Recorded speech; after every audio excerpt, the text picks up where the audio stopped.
মানুষ আমারে কত সম্মান করে, আজকে আমারে আগাইয়া নিতে কত মানুষের ঢল, কিন্তু যেদিন আজরাইল হাজির ওই দিন আমার বক্তাগিরি সব ধ্বংস হয়ে যাবে।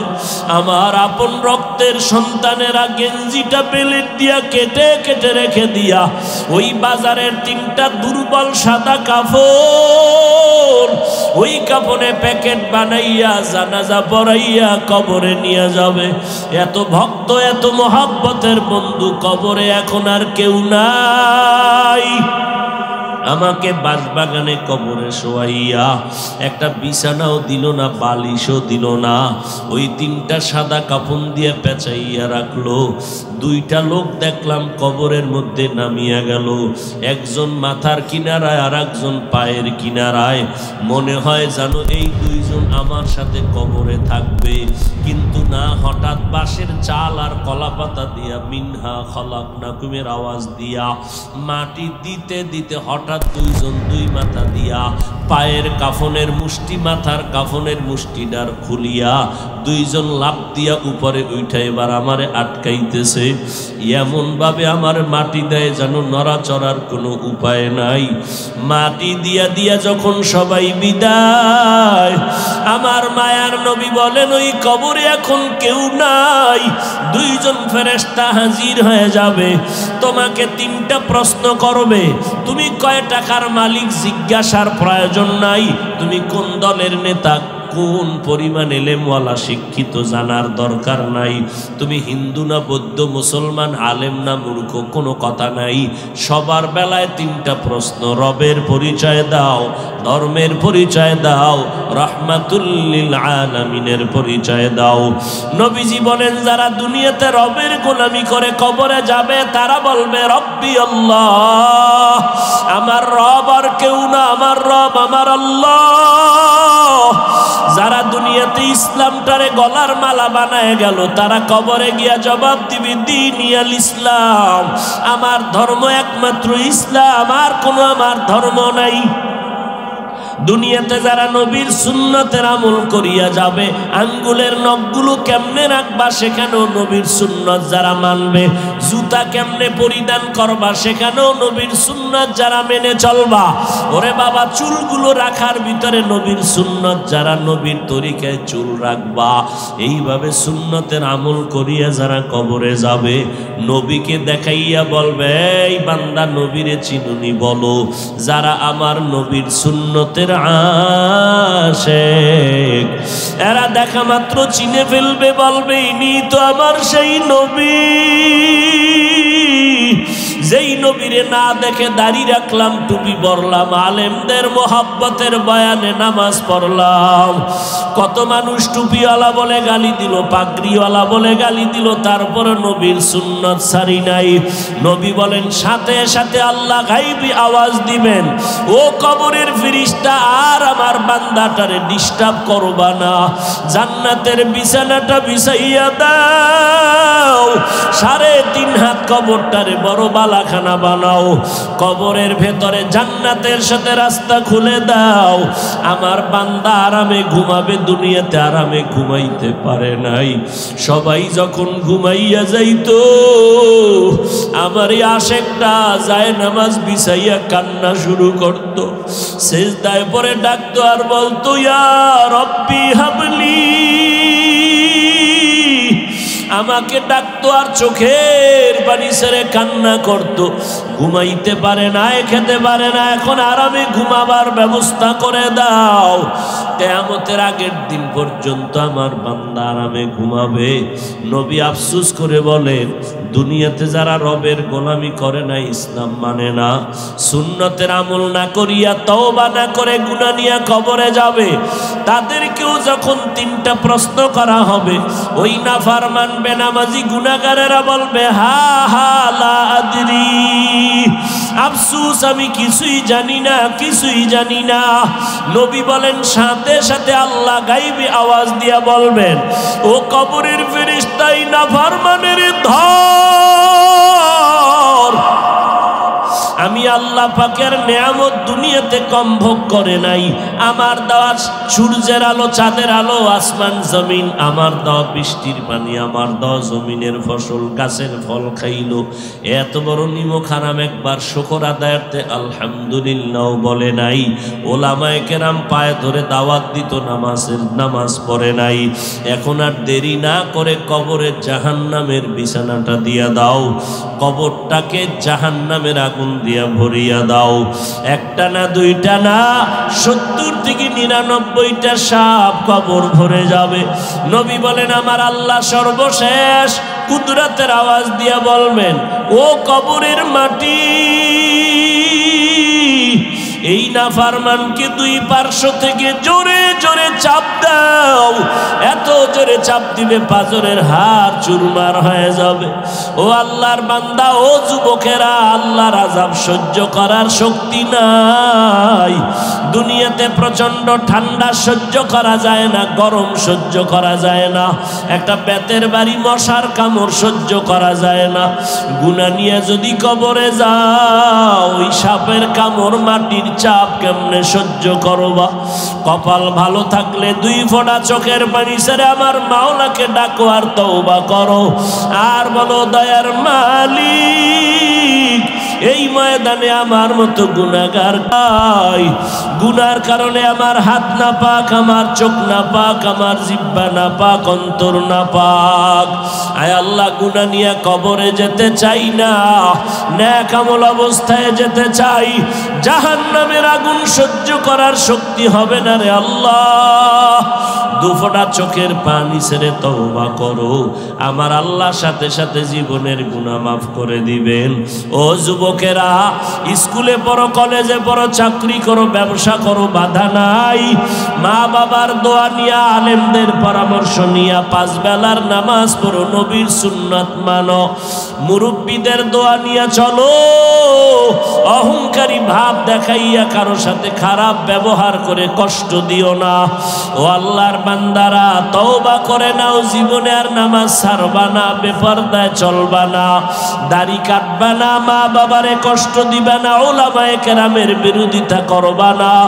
আল্লাহর কাছে অন্তর দিয়া যদি তওবা করতে পারো, আমার আল্লাহ জীবনের গুনাহ মাফ করে দিবেন। ও আল্লাহ তাকায়া দেখতেছেন কার অন্তরের কি হালাত। যাদের অন্তরে তওবার খাঁটি নিয়ত আছে, মরিয়া গেলে যাব আর আল্লাহর আর নবীর বিরুদ্ধাচরণ করব না, ওলামায়ে কেরামের বিরোধিতা করে গুনাহগার হব না, মা বাবার দোয়া নিয়ে সামনে আগাবো। তওবা করার যদি নিয়ত থাকে রে বাবা, আল্লাহর দরবারে বলো, অন্তর নরম করে তওবা করো। কান্না যদি না আসে, আল্লাহকে বলো, আল্লাহ কান্নাওয়ালা চক্ষু দান করেন, জিকিরওয়ালা জিহ্বা দান করেন, আখিরাতের ফিকিরওয়ালা কলব দান করেন। আয় আল্লাহ, আমাদের সবাইকে খাঁটি তওবা নসিব করে দেন। তওবার উপরে মজবুত হইয়া মরণ পর্যন্ত আমাদের চলার তৌফিক দান করেন। নবীনগর বাস স্ট্যান্ড থেকে ঢাকায় রওনা এক মারিফতের সম্রাট। তো বিভিন্ন বাস স্ট্যান্ডের ভেতরে অনেক ভিক্ষুক ভিক্ষা করে। অন্ধ ভিক্ষুক লাঠি দিয়া টোকাইয়া গাড়িতে উঠে বলল, ও যাত্রী ভাইরা, কিছু দিবা? আমি দোয়া করব, অন্ধ মানুষ, আমার দোয়া ফেরত যাবে না, তোমাদের যাত্রাপথ নিরাপদ হবে। দেখবেন শয়তানের সব কাজ কিন্তু খারাপ না, কিছু কিছু কাজ ভালো। এই যুবক, মোবাইলটা নিয়ে এমন করো কেন?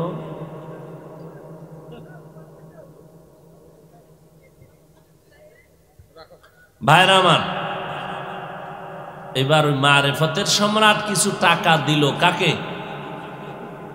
এই মোনাজাতটা দিয়ে দিলে কপালটা পুড়ে যাবে,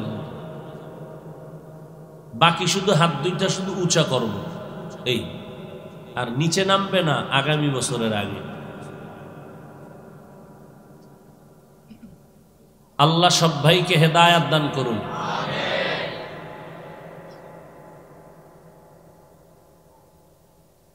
অন্ধ ভিক্ষুককে টাকা দিল। বাসের ভেতরে নারীও থাকে, পুরুষও থাকে। টাকাটা ভাইল যে হাতের মধ্যে আঙ্গুল স্পর্শ করে বুঝলো একটা ভালো নোট পাইছে, যার জন্য একটা ভালো দোয়া করা দরকার। টাকা দিল কে? মারেফতের সম্রাট। কারণ সে মারেফতের সম্রাট না শরীয়তের সম্রাট না হলুমান, চিনার উপায় নাই, অন্ধ মানুষ বুঝেও না। ডান হাতটা বাড়াইয়া মাথায় হাত দিছে, চুলগুলো খুব কি বড়,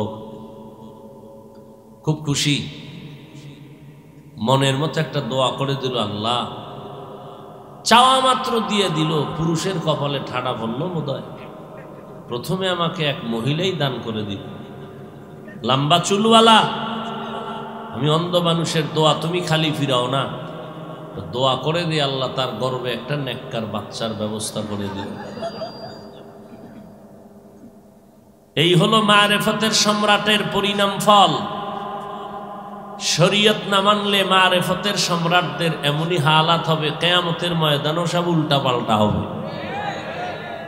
শরিয়াতরা মুকদ্দম দার আকনু মারিফত আজ শরিয়ত নিসিতে বেরু।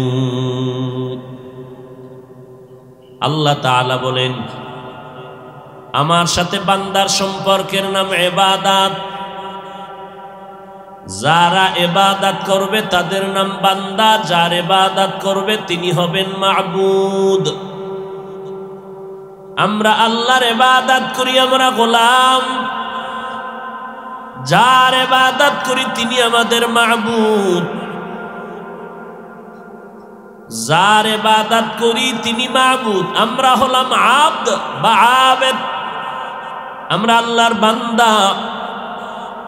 আসল সম্পর্কের মোহাব্বতে আল্লাহ আসল পরিচয় আমাদের ডাক দিলেন। তুমি মাওলানা, তুমি মুফতি, তুমি মুহাদ্দিস না, এগুলোর আসল পরিচয় আমার সাথে তোমার নাই। আমার কাছে তোমার মুফতিগিরির ভ্যালু নাই, আমার কাছে তোমার বক্তাগিরির ভ্যালু নাই, আমার কাছে তোমার টাকা পয়সা কোটিপতির মূল্যায়ন নাই। আমি এই জন্য বলছি, আমার কাছে মুক্তি না হইয়া আসবা না এ কথা বলি নাই, কোটিপতি হয়ে আসবা না হয় আসবা না বলি নাই। আমি বলেছি ওয়ালা তামুতুন্না ইল্লা ওয়া আনতুম মুসলিমুন। মুসলমান না হইয়া আসবা না। মুসলমান মানে আত্মসমর্পণকারী। বিনয়ের সাথে আমার আল্লাহর কাছে যারা আত্মসমর্পণ করে তারা মুসলমান। আত্মসমর্পণ করার নাম ইসলাম, যে আত্মসমর্পণ করবে তার নাম মুসলমান। আল্লাহ বলেন, ওরে গোলাম, তোমার সাথে আমার সম্পর্কের নাম আসল হলো ইবাদত। যারা ইবাদত করবা তাদের নাম বান্দা, যার ইবাদত করবা তার নাম মাবুদ। আমার সাথে তোমার মোহাব্বতের সূত্র ইবাদত, এটাই তোমার আমার আসল পরিচয়। এ কারণে আমি আল্লাহ বান্দা বলে সম্বোধন করলাম। বান্দা বলে সম্বোধন করলাম কারণ এটা চূড়ান্ত মোহাব্বতের আওয়াজ। সন্তান মাকে মা বলে ডাকবে, এটা চূড়ান্ত মোহাব্বতের আওয়াজ। সন্তান আব্বাজানকে আব্বা বলে ডাকবে, এটাই চূড়ান্ত মোহাব্বতের আওয়াজ। একজন হাফেজ সাহেবকে ছাত্ররা হাফেজ সাহেব হুজুর বলে, এলাকার মানুষ হাফেজ সাহেব বলে ডাকবে, এটা চূড়ান্ত মোহাব্বতের আওয়াজ। মাওলানা সাহেবকে মাওলানা বলে সম্বোধন করবে, মোহাব্বতের চূড়ান্ত আওয়াজ। মাকে মা বলে ডাকবা, এটাই চূড়ান্ত আওয়াজ। মাকে তুমি মা বলে ডাক দিলে মা যেই পরিমাণ মজা পাবে, অন্য শব্দ দিয়ে ডাকলে মা 1000 গুণ মজা পাবে না। শুধু একটা মা, এই শব্দটায় মায়ের কলিজা ঠান্ডা। মায়ের ডাকটা যদি বন্ধ করে দেয়, মায়ের অন্তরে বুক ভরা ব্যথা। সন্তান আমাকে মা বলে ডাকে না, খানা নাই, ঘুম নাই, চোখের পানি পড়ে, কারণ সন্তানের মা ডাকে এত মজা। ওই মজার ডাকটা শোনার জন্য মা তার জীবনের সব সন্তানের পেছনে বিলাইয়া দেয়। বিনিময়ে কোনো টাকা চায় না, বাড়ি চায় না, চায় সন্তান মহব্বত করে আমাকে মা বলে ডাকবে। ঠিক আমার আল্লাহ আসমান জমিন বানাইয়া সব আমাদের গোলাম বানায় দিলেন। আল্লাহ দুনিয়াকে বানাইলেন আমাদের গোলাম, আর আমাদের বানাইলেন দুনিয়ার, আমাদের বানাইলেন আমার আল্লাহ তার গোলাম। তুমি মাকে মা বলে ডাকবা, এজন্য মা পাগল, তাকায় থাকে কখন মা বলে ডাক দিবি। টাকা লাগবে না, বাড়ি লাগবে না, গাড়ি লাগবে না, তোর জবানের ডাকটা শুনতে চাই। আমার আল্লাহ কয় গোলাম আমি আল্লাহ তোমার জবানে আমার নামের আওয়াজটা শুনতে চাই। জবান খুলে যদি একবার আল্লাহ বলে ডাক দেও, আমি আল্লাহর কুদরতি অন্তরে মায়ার জোশ এসে যায়। আমি ওই ডাকের বিনিময়ে তোর জীবনের সব গুনাহগুলো মাফ করে দেই। ইয়া ইলাহি मुझसे मुझको दूर कर, ताके देखो मुझ में तुझको एक नजर। या इलाही तू मेरा माबूद है, या इलाही तू मेरा माशूक है। আল্লাহ তাআলা বলেন আমি বান্দা বলে ডাকলাম কারণ আমার মোহাব্বতের চূড়ান্ত আওয়াজ গোলাম।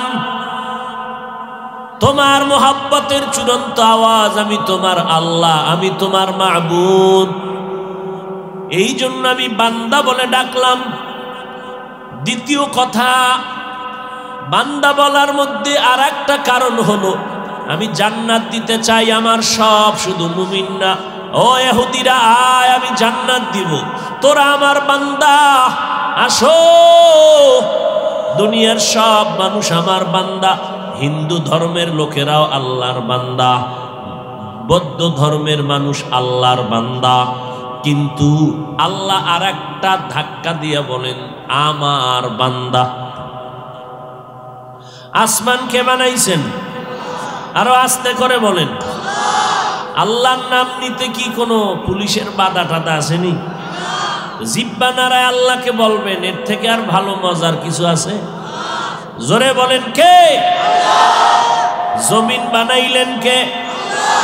এক কথায় সব মাখলুকাত সৃষ্টি কে করেছেন? কিন্তু আশ্চর্য বিষয়, আল্লাহ একবারও বলেন না আমার আসমান, আমার জমিন, আমার পাহাড়, আমার চন্দ্র, আমার সূর্য। আমাকেও বানাইছেন আল্লাহ, জমিন বানাইলেন আল্লাহ, কিন্তু জমিনটাকে বলে না আমার। আল্লাহ আমাকে বলেছেন তুই আমার বান্দা। জমিনের বলে না আমার জমিন, পাহাড়কে বলে না আমার পাহাড়। বান্দারে কেন বললেন আমার বান্দা?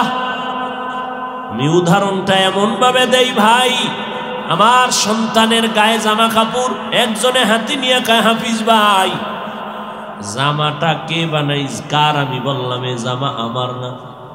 বলে তে জামা কে বানাইছে? আপনার ছেলের গায়ের। বলে আমি বানাইছি। টাকা কে দিয়েছে? আমি দিয়েছি। টেইলার সেন মিস্ত্রি মজুরি কে দিয়েছে? আমি দিয়েছি। আমি টাকা দিলাম, আমি বানাইলাম, সব আমি। এরপরে যখন বলে জামা কার? আমার না। টুপি কার? আমার না। জুতা কার? আমার না। ছেলে কার? আমার। ছেলে কার? আমার। ছেলে আমার। জামা বানাইছি আমি, ওটারে আমার বলি না কেন? টাকা আমি দিছি, বানাইছি আমি, কিনলাম আমি, মজুরি দিলাম আমি, তবে আমার জন্য বানাই নাই। জামা আমি বানাইছি কিন্তু আমার জন্য বানাই নাই, ছেলের জন্য বানাইছি। এই জন্য বললাম জামা আমার না, ছেলে আমার। আসমান আমি বানাইছি ঠিক, তবে আমার জন্য বানাই নাই, বানাইছি আমার বান্দার জন্য। এজন্য আমি আমার আসমান বলি নাই, বলে বান্দা কার? বান্দা আমার। কারণ আসমান বানাইছি বান্দার জন্য, জমিন বানাইলাম বান্দার গোলামি করার জন্য, আর আমি বান্দা বানাইলাম আমি আল্লাহর গোলামির জন্য। অতএব আমি আল্লাহ তোমাদের বললাম তোমরা আমার বান্দা। আমার বান্দা বলার আর এক কারণ হলো, জমিনের মধ্যে সব আমার বান্দা। বান্দা বললেই তো কার বান্দা? আমার বলে আবার ইশারা করলেন কিছু কিছু বান্দারা, এরা আল্লাহর বান্দা স্বীকৃতি দিতে অনাস্থা, চিন্তা করে আল্লাহর বান্দা স্বীকার করতে একটু প্রস্তুত না। চিন্তা করে আমার ক্ষমতার পাওয়ারের তো কোনো সীমানা নাই, আমার টাকার অভাব নাই, আমার ক্ষমতার অভাব নাই, এই জন্য আল্লাহর বান্দা অনেকে স্বীকার করতে একটু চিন্তা করে। এই রকম বিদিন বেঈমান এই জমিনে আছে না না? অহিন্দু ধর্মের মানুষেরা ওরা 33 কোটি দেবদেবীর পূজা করে, কল্যাণ অকল্যাণের মালিক মনে করে। শীতলা দেবী আছে একজনের নাম শীতলা দেবী, এর কাছে গিয়া যদি মোহব্বতে কাঁদতে পারে জীবনে কলেরায় ধরবে না। মনসা দেবী আছে, মনসা দেবীর কাছে গিয়া যদি বিনয়ের সাথে কাঁদতে পারে কোনোদিন সাপে আঘাত করবে না। লক্ষ্মীর কাছে যদি জিন্দেগি ভর বিনয়ের সাথে কান্না করতে পারে জীবনে ফকিন্নি হইয়া মরবে না। আল্লাহ কয় হিন্দু ধর্মের মানুষ, তোদেরকে কোনো দেবী বানায় নাই, তোদেরে বানাইছি আমি, তোরা আমার বান্দা, আমি তোদের মাবুদ। हकीकत से तू दुनिया बेखबर है, दुनिया की नुमाइश पर नजर है। नमी गुयाम के अज दुनिया जुदाबाश, बहरकारे के बाशी बा खुदाबाश। एरे नबीरा आशिक उम्मतेर दल, ও খ্রিস্টান ধর্মের মানুষেরা, যিশু খ্রিস্টকে তোমরা মাথার মুকুট মনে করেছো, ঈসা নবীরে তোমরা মনে করো খোদা খোদা ভাব, অথচ তোমরা যারে খোদার আসনে বসাইছো তারেও তো আমি বানাইছি। মারিয়ামের গর্ভে ঈসারে দান করলাম, বাবা নাই। এলাকার সব মানুষ গরম হয়ে গেল, এই মারিয়াম স্বামী নাই, বিয়া হয় নাই, ছেলে পাইলি কই? মারিয়াম বলে আমারে আল্লাহ দিছে, কয়ে মানি না। এমন পেঁচে ফালাইলো, আযাব আর রিমান্ড যখন শুরু হয়ে গেল, ওই সময়ে রোজাদারের নিয়ম ছিল কথা বললে রোজা ভেঙ্গে যাবে। কথা বললে এই আইনটা যদি আমার বাঙালির হইতো, ডেইলি 30টা রোজা রাখতো ডেইলি। মারিয়াম বললেন আমি রোজাদার, আমি জবাব দিব না। আসলেই আল্লাহ চাইলে সব হয়, বান্দা চাইলে কিছুই হয় না। আল্লাহ চাইলে, মদিনার নবী চায় আবু জাহাল কালেমা পড়, আল্লাহ কয় আমি চাই না আবু জাহাল কালেমা পড়বে। নবী চেষ্টা কম করেন না, আবু জাহালের জবানে কালেমা জারি হয় নাই। এরে নবীর উম্মত, আমার আল্লাহ চাইলেন ওমরের মতো বান্দা কালেমা পড়বে, কালেমা পড়েই ফেলল। কালেমার বদৌলতে আল্লাহ ওমরের এমন পাওয়ার দান করলেন, এখন ওমর যেই পথে চলে শয়তান ওই পথে চলে না, পালায় যায়। কেমন বেড়া, শয়তান দেখলে পালায় যায়। আমগো এক বাঙালি কয় হুজুর আলহামদুলিল্লাহ শয়তান আমারে দেখলো পালায়। কেন তুই ওমর নি? কয় না তো পালায় কেন? কয় আমি শয়তানের থেকেও বড় শয়তান। শয়তান জানে না যে এই পথে 4টা আকাম আছে, যে আকামের খবর আমি জানি। শয়তান এগুলো জানে না। যেই ওমর অর্ধজাহান শাসন করলেন খেজুর পাতায় বসে, কোনো গার্ড নাই, সিকিউরিটি গার্ড নাই, বডি গার্ড নাই, অর্ধ দুনিয়া শাসন করে গেলেন, কোনো গার্ড বার নাই। আজ ১৫০০ বছর পরে সোনার বাংলায় দাঁড়াইয়া এক মাওলানা কয় ওমরে ফারুক ভণ্ড। ভাগ্যের নির্মম পরিহাস। আজকে চিল্লাইয়া চিল্লাইয়া বয়ান করে করে না খানা আছে না ঘুম আছে, শরীর ঠিক নাই, কত কষ্ট করতেছি সারা দেশে দৌড়াইয়া। এই দৌড়ানিটা আর কষ্ট দরকার ছিল হিন্দুদের মন্দিরে গিয়া করব, খ্রিস্টানের গির্জায় গিয়া করলে লাভ। কিন্তু ওদিকে যাওয়ার টাইম কই? ৩৬৫ দিন তো মুসলমানের বুঝাইয়া পায়ে দইরা দইরা বয়ান কইরা মোনাজাতটা দিয়া গাড়িতে উঠতে না উঠতে দেখি মুসলমান বিড়ি মুখে নিয়ে বাজার থেকে বয়দান থেকে বাড়ি যায়। এই যে এত মুসলমান এখানে আজকে অনেক আশেকেরা এখানে বসছে, ফজর পড়ে নাই, জহুর পড়ে নাই, আসর পড়ে নাই, মাগরিব পড়ে নাই, এশা পড়ে নাই। অথচ জিজ্ঞাসা করি যদি বলি বাবা নামাজ লাগেনি, বলে হুজুর আপনার ঈমান আসেনি। যদি বলি বাবা কয়েক ওয়াক্ত লাগবে, কয় ৫ ওয়াক্ত। মাঝে মাঝে ছেড়ে দেওয়ার লাইন আসেনি, কয় না। সবই ফতুয়া দিলারে বাবা, একবারও নামাজের আজান শুনে মসজিদে যাও না। আবার উল্টা ধমক দেও, নামাজ না পড়লে কি হবে? দিল পরিষ্কার, হুজুরদের থেকে আমরা অনেক ভালো। ও বাবা তোমার আমি হাসির কথা বলি না, আসলে যদি তোমার আকল ঠিক থাকে, আমার যেই কথা বলতেছি এগুলো শোনার পরে তোমার লজ্জা থাকলে কান্না করা দরকার। দিলে ভরা অহংকার, চিনো না আজ খোদার ঘর। দিলে ভরা অহংকার, চিনো না আজ খোদার ঘর। নামাজের লাগিয়া কি তোর মোটেও মায়া লাগে না? নামাজের লাগিয়া কি তোর মোটেও মায়া লাগে না? চিন্তা করে দেখো না কবরে কি যাইবা না? যেই কবরে আল্লাহ সারা বন্ধু কেহ থাকবে না। চিন্তা করে দেখো না কবরে কি যাইবা না? চিন্তা করে দেখো না কবরে কি যাইবা না? এ দুনিয়া সারিয়া কোথায় যাবি ভাগিয়া? এ দুনিয়া সারিয়া কোথায় যাইবা ভাগিয়া? মরণ তোমায় লইবে ঘিরি যতই করো বাহানা। মরণ তোমায় লইবে ঘিরি যতই করো বাহানা। চিন্তা করে দেখো না কবরে কি যাইবা না? যেই কবরে আল্লাহ সারা বন্ধু কেহ থাকবে না। চিন্তা করে দেখো না কবরে কি যাইবা না? এ দুনিয়ায় সবই পার, কবর যে তোর আসল ঘর। এ দুনিয়ায় সবই পার, কবর যে তোর আসল ঘর।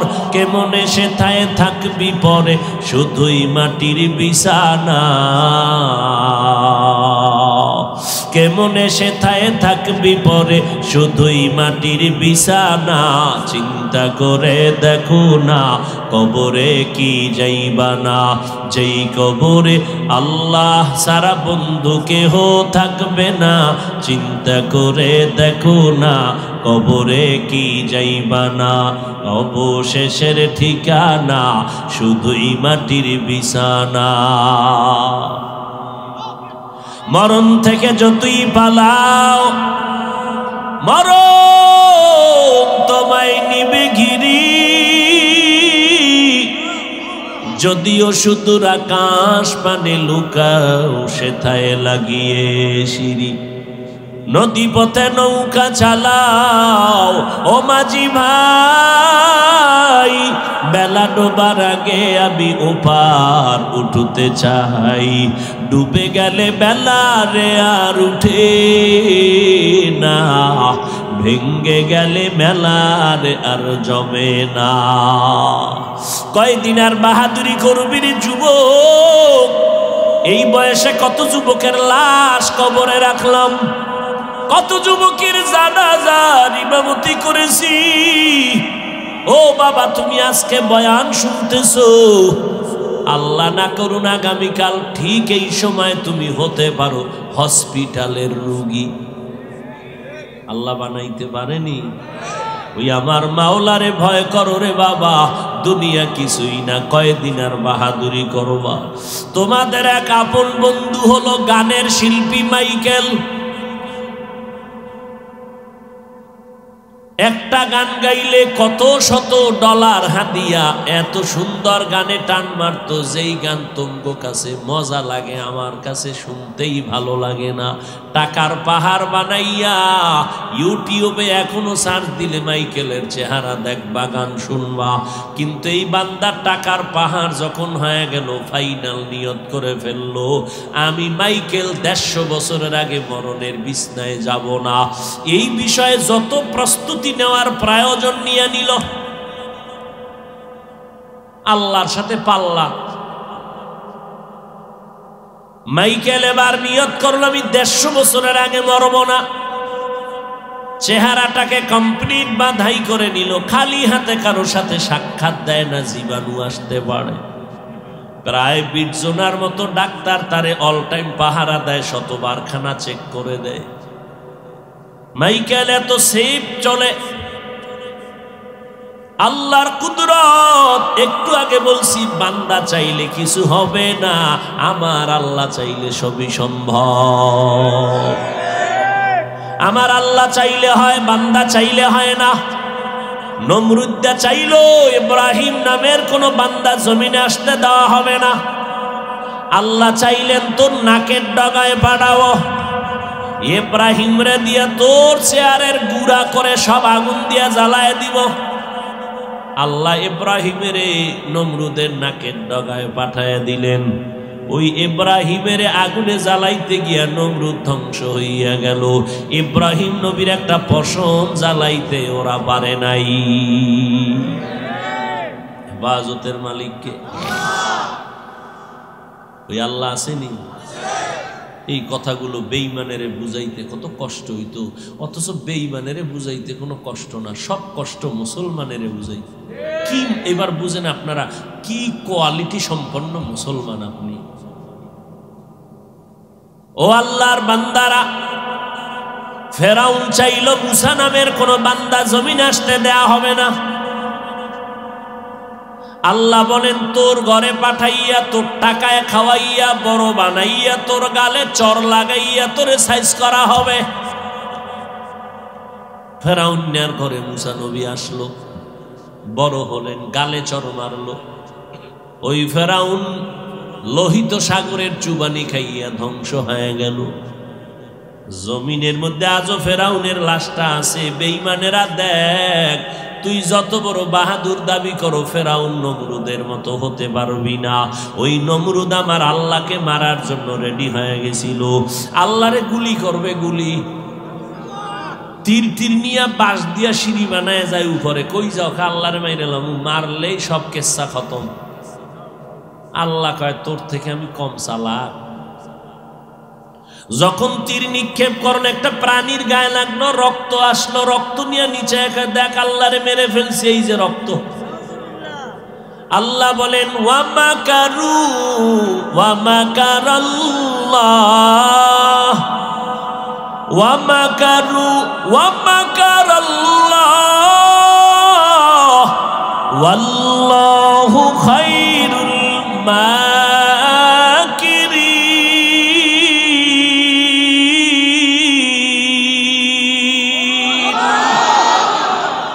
এই নমরুদ্দারে মারার জন্য আল্লাহ কি পরিমাণ ফেরেশতা পাঠাইলেন। কি একটা অসুস্থ মশা, সাথে জুতা মোবারক। মশাটা ঢুকছে কোন দিক দিয়া? নাক দিয়া ঢুকে চান্দির গোড়ায়। বসে বসে ফাঁকে ফাঁকে একটা মিস কল দেয়, চান্দি গরম হয়ে যায়। এত ডাক্তার কবিরাজ এত হালুয়া খাইলো, নমরুদের মাথা কেউ ঠান্ডা করতে পারে না। হঠাৎ ঘুইরা বইরা জোতার সাথে বাড়ি। ঠাস করে মাথা হিমেল হয়ে গেছে। নমরুদ দেখায় জুতার ভিতরে এত বরকত, মাথায় বান্ধা দে। কতক্ষণ, যতক্ষণ জুতা মাথায় লাগে মাথা ঠান্ডা, জুতা বন্ধ আবার গরম। ওই মশায় বসে বসে একটু আঘাত করে। নমরুদ কয় আমি বুঝি না জুতার মধ্যে এত বরকত, এই জুতার বাড়ি বন্ধ করা যাবে না। কে দিবে? কয় কর্মচারীরা। জুতার বাড়ি দিতে আলাদা বেতন। কর্মচারীরে ডাক দিয়া কয় কর্মচারী যত জোরে বাড়ি মারবি বেতন বাড়ায় দিব। কেমন সান কফা, জুতা মারলেই মাথা ঠান্ডা। ভাইরা আমার, আল্লাহ পাক রব্বুল আলামিন দেখায় দিলেন এত বড় বীর বাহাদুর, জুতার বাড়ি খাইয়া ধ্বংস হয়ে গেল।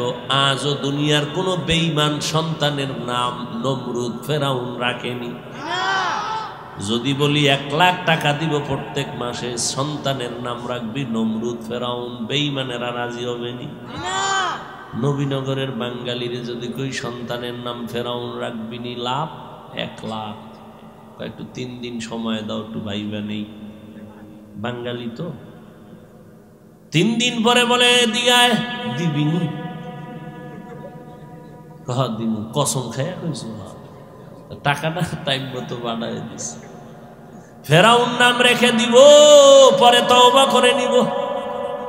কারণ এই করোনার ভিতরে 1 লাখ টাকা তো কম না। এর নাম বাঙালি। কুয়াশার ভিতরে কিচ্ছু দেখা যায় না, ও রাস্তার এক সিফায় আগুন। কেউ ওখানে আগুন জ্বলে কেন? পেছনে এক আহাম্মক দাঁড়ানো আছে। আগুনের পেছনে একটা কে দাঁড়ানো? আহাম্মক, ওর মুখের ভিতরে আগুন। ভাইরা আমার, ওই ফেরাউন ফকিন্নির ফোলা মানুষের জমিনে শশা উঠাইয়া টুকরিতে ভরে মাথায় নিয়া মিশরে গিয়া বিক্রি করে 8 আনা পয়সা। কথার কথা, এইভাবে ফকিন্নি করতে করতে এক সময় টাকার মালিক হইয়া বিশাল ইতিহাস চেয়ারে বসছে। হামান রে বানাইছে ওজিরে আজম। চেয়ারে বয়া ফেরাউন বলে, হামান কি জাহাবনা? কয় ভিতরে তো গরম গরম ভাব। বলে কি চাও? বলে খোদা খোদা দাবি করতে মনে চায়, তাই করো। যেহেতু দাবি করবই, ছোটখাটো খোদা দাবি করে লাভ নাই। আনা রব্বুকুমুল আলা, আমি হলাম সব থেকে বড় খোদা। সেই ফেরাউন ধ্বংস হয়ে গেল। মশা মাছি কেউ পছন্দ করে না, আজও তার লাশ পড়ে আছে। কোথায়? কোটি টাকার মালিক দেখো, অভাব হয় না দূর, গরিব ঘুমায় আরাম করে মনটা বাহাদুর। ফেরাউনের লাশটা দেখো মিশর জাদু ঘরে, খায় না মাটি পোকা মাছি সবাই ঘৃণা করে। হৃদয়ে থাকিবে যার নম্রতা সদা, রহমত আসিবে সেথা প্রভুর ওয়াদা। বড়র বাড়াই থাকলে দিলে রহমত আসবে না, নিজেকে নিজে ছোট মনে করিও সাদা। উঁচু জমিন থেকে পানি নিচু জমিনে যায়, তেমনি খোদার রহমত আসে নম্রতার হৃদয়। ভোগবিলাসের বাড়ি গাড়ি পরে রবে সব, থাকতে সময় স্মরণ করো আল্লাহ আমার রব।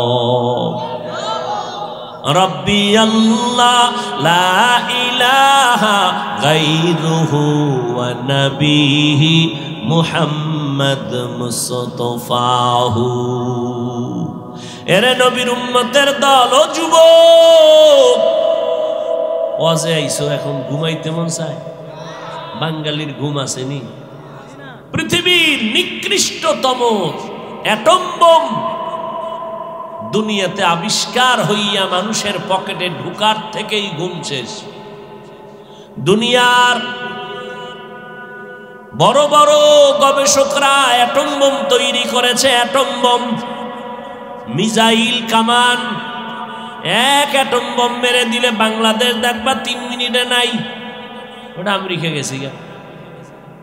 কিন্তু এই অ্যাটম বোমে জমিন ধ্বংস হবে। তো তোমার আমার পকেটের মধ্যে যে অ্যাটম বোম বেঈমানের বাচ্চারা ঢুকায় দিছে, এটার দ্বারা শুধু দুনিয়া যাবে না, আখিরাত বরবাদ হয়ে যাবে। ওই অ্যাটম বোমের নাম কি? খুব খুশির খবর না? যেভাবে হাসতেছো না, খুব মজার কথা বলছি, হাসির কথা। লজ্জা শরম না থাকলে এর আর কোনো বয়ানে ধরবে না। ১৫০০ বছর আগে নবী বলে গেছেন, লা ঈমান লিমান লা হায়া আলা, যার লজ্জা নাই তার ঈমান নাই। ওরা ল্যাংটা করলেও কয় এখনো অর্ধেক ইজ্জত বাকি আছে। এর যুবক, তোমার মতো যুবক জীবনে মাদ্রাসায় পড়ে নাই, আলিফ বা তাও শিখে নাই, একটু নজর দিয়া তাকাইয়া দেখো। স্কুলে পড়ে, কলেজে পড়ে, 5 বেলার নামাজ পড়ে, 1 বেলার নামাজও বাদ দেয় না। তোমরা জিহ্বা নাড়াইয়া একটু সাক্ষী দাও, আমি সত্য বললাম নাকি মিথ্যা বলেছি। তোমার ক্লাসের যুবক যুবতী যদি নামাজ পড়ে, বলো বাবা তুমি কেন পারবা না? অথচ তুমি আল্লাহ মানো, নবী মানো, কোরআন মানো, জাহান্নাম জান্নাত মানো, সব তোমাকে এত বয়ান করে বুঝাইতে হবে কেন? আরে আমাদের কথা মিথ্যা কেন মনে করেছো? তোমার চোখের সামনে আজ আমরা নবীর আদর্শ মানতে গিয়ে কই আমাদের সম্মান তো মোটেও কমলো না, আমাদের ইজ্জত কমে নাই। অতএব তুমি কেন নবীর তরিকার মালা গলায় লাগাইতে পারো না? আল্লাহ বলে, বান্দা আয় তওবা কর। আমি আল্লাহ তওবার দরজা খুলে রাখলাম, তওবা কর, কান্নাওয়ালা তওবা। আমি জিন্দেগির গুনাহ একটা সেকেন্ডের মধ্যে তোমারে মাফ করে দিব। ও নবীর উম্মতের দল, আল্লাহর দরবারে কান্না করো, তওবা করো। আজকে তুমি আল্লাহর নবীর উম্মত হইয়া সেই নবীরে চিনতে পারলা না। অথচ সাহাবায়ে কেরামের ইতিহাস, 10 জন সাহাবা জান্নাতের টিকেট পেয়েছেন। এর মধ্যে আবু বকর, ওমর, ওসমান, আলী। জীবনটা ভর এদের ইলমের অভাব নাই, আমলের অভাব নাই, তাকওয়ার অভাব নাই। আবু বকরের মতো বান্দা কত দামি। মদিনার নবী বলেন, ও দুনিয়ার উম্মতেরা, আমার আবু বকরের দাম কত? আবু বকর সব মুমিনের নেক আমল যদি এক পাল্লায় দাও, আমার আবু বকরের নেকের পাল্লা ভারী হয়ে যাবে। আমার আল্লাহর আযাবের ভয় কি এত কম? আবু বকর যদি আযাবের ভয়ে কাঁদেন, ওমর যদি জাহান্নামের আযাবের ভয়ে কান্না করেন, ওসমান রাদিয়াল্লাহু আনহু যদি কান্না করেন, ও আল্লাহর বান্দারা, আপনার আমার কি পরিমাণ কান্না দরকার। নিজেও মানুষ হইতে পারলাম না, নিজের ছেলে মেয়ে স্ত্রীকে মানুষ বানাইতে পারলাম না। মানুষ আমারে কত সম্মান করে, আজকে আমারে আগাইয়া নিতে কত মানুষের ঢল। কিন্তু যেদিন আজরাইল হাজির, ওই দিন আমার বক্তাগিরি সব ধ্বংস হয়ে যাবে। আমার আপন রক্তের সন্তানেরা গেঞ্জিটা প্লেট দিয়া কেটে কেটে রেখে দিয়া ওই বাজারের 3টা দুর্বল সাদা কাফন, ওই কাফনে প্যাকেট বানাইয়া জানাজা পড়াইয়া কবরে নিয়ে যাবে। এত ভক্ত, এত মহব্বতের বন্ধু কবরে এখন আর কেউ নাই। আমাকে বাঁশবাগানে কবরে শোয়াইয়া একটা বিছানাও দিল না, বালিশও দিল না, ওই 3টা সাদা কাফন দিয়ে পেঁচাইয়া রাখলো।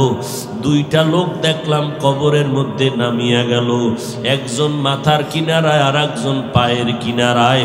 মনে হয় জানো এই 2 জন আমার সাথে কবরে থাকবে, কিন্তু না, হঠাৎ বাঁশের চাল আর কলা পাতা দিয়া মিনহা খলাকনাকুমের আওয়াজ দিয়া মাটি দিতে দিতে হঠাৎ 2 জন 2 মাথা দিয়া পায়ের কাফনের মুষ্টি, মাথার কাফনের মুষ্টিটার খুলিয়া 2 জন লাফ দিয়া উপরে উঠে এবার আমারে আটকাইতেছে।